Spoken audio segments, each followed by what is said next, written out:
acara kita hari ini dengan tema Muda Membangun Bangsa. Kali ini beliau ini juga merupakan guide sekaligus dosen di beberapa universitas ternama di Lampung. Nah, yang paling hebat, walaupun beliau ini sambil kuliah, tentunya beliau ini juga sangat suka sekali traveling. Tapi walaupun kuliah, travelingnya jalan, tapi beliau ini juga menjadi lulusan terbaik loh di Universitas Lampung juga. Kasih tepuk tangan dulu dong. Dan yang paling utama, beliau ini juga memiliki channel YouTube yang bernama Dosen Berpetualang. Jadi nanti teman-teman kita akan sharing-sharing ya.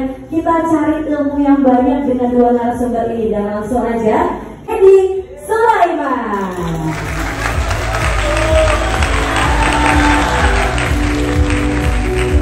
Halo Mas Edi, selamat duduk Bang Dedi.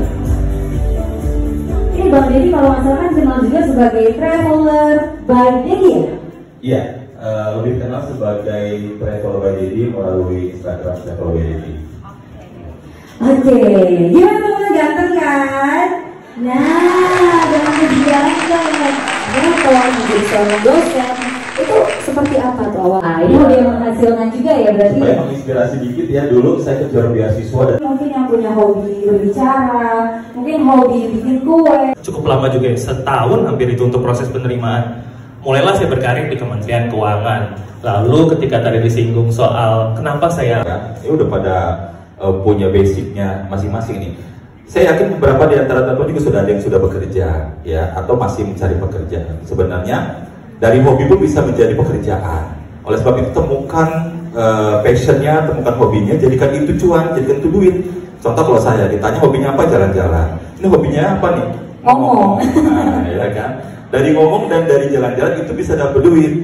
Mahasiswa pun bisa begitu. Akhirnya apa? Akhirnya bisa dapat uang dingin tadi untuk bisa diinvestasikan. Dan tips buat pemula adalah jangan terburu-buru juga, harus dilihat, dianalisa, dipilih instrumen yang tepat.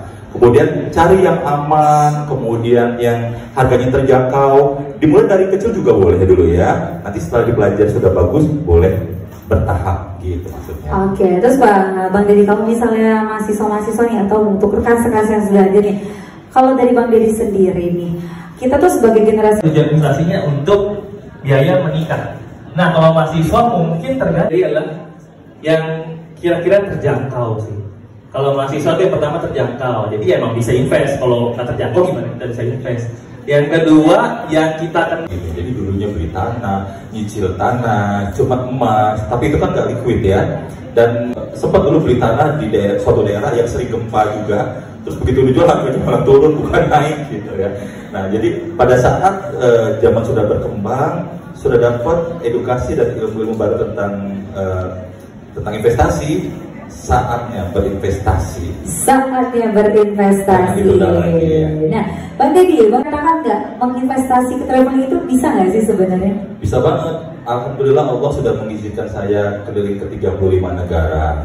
Wow, tepuk tangan dulu dong. 35 negara. Ya, belum banyak sih. Belum banyak, Mas. agak nyindir belum banyak. Langsung kita pelotot ya, belum banyak ya. Iya. Disiplin ternyata menghasilkan Bang. Gitu. Tuh, berarti yang paling penting itu kita harus disiplin, ya. Niat juga ya Mas Bang ya. Terus juga pasti kan penasaran nih sama Bang Dedi. Sebenarnya awal mulanya nih Bang, dari dosen dulu atau traveling dulu sih? Saya dulu waktu S1 di Unila udah sambil ngajar-ngajar sih Sabtu Minggu sebenarnya. Oke. Ya, terus sambil kuliah S2 dulu alhamdulillah salah satu yang terbaik di sini. Jadi disalurkan oleh PJK untuk bekerja di perusahaan. Tetap sambil menjadi dosen juga. Dan ke atas artinya manusia itu berprogres, harus tumbuh, harus terupgrade.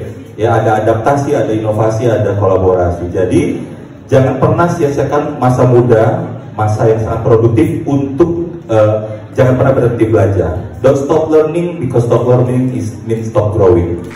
Nama saya Imam Muhammad Alfiero dari program studi S1 Akuntansi angkatan 2022 Fakultas Ekonomi dan Bisnis. Sudah dijelaskan bahwa dalam berinvestasi sebaiknya menggunakan dana dingin dan bukan dana darurat. Nah, pertanyaannya bagaimana implementasi penggunaan dana dingin bagi mahasiswa? Sementara kan mahasiswa ini pendapatannya kalau pendapatan sampingan itu pun dari orang tua. Nah, bagaimana pembagiannya untuk dana dingin berinvestasi tersebut? Jadi sekarang teman-teman sudah bisa mulai berentrepreneur juga melalui banyak platform. Kalau zaman dulu kuliah sambil kerja itu mungkin hanya 1-2 orang dalam satu kelas gitu ya. Tapi sekarang mungkin rata-rata teman-teman juga mungkin sudah ada yang sudah bermain medsos, bisa sambil jualan juga, selling. Jadi bisa menggunakan kemajuan teknologi untuk bisa menjadi seorang entrepreneur, gak harus nunggu lulus kerja. Kalau sudah sambil jadi entrepreneur, otomatis tuh bisa punya penghasilan yang dana dingin, yang rutin, fix, jadikan hemat, jadikan konsistensi, bisa jadi cuan nanti Pak. Jaga. Saya nanya ke Terjebak di investasi yang bodong. Nah, jadi kalau sudah ada investasi yang aman, terjangkau, kemudian legal, logik, kemudian hasil returnnya juga tinggi, ya pilihlah itu dan tidak perlu terlalu lompat. Kalau kita masih pemula, belajar dari yang kecil-kecil dulu nggak apa-apa kok. Nanti itu membentuk kita habit, hemat, sehingga pada akhirnya kalau sudah ada hasilnya bagus, boleh dong lebih lagi. Boleh dinikmatilah nanti hasilnya. T3 dan T6. Keuntungannya itu yaitu yang pertama adalah aman dan terjamin. Maksudnya itu ialah pembayaran kupon dan pokoknya itu dijamin oleh undang-undang. Yang kedua yaitu adalah potensi capital gain. Yang ketiga itu adalah mudah diperjualbelikan. Yang keempat adalah tepat waktu. Kalau menurut Nadia sebagai mahasiswa itu kita harus berinvestasi sejak dini. Untuk pertama sebagai latihan kita juga kan. Jadi sekarang kita berinvestasi sendiri, maka nanti juga nanti bisa kita terangkan semuanya ya. Dan kita doain semoga semuanya yang hadir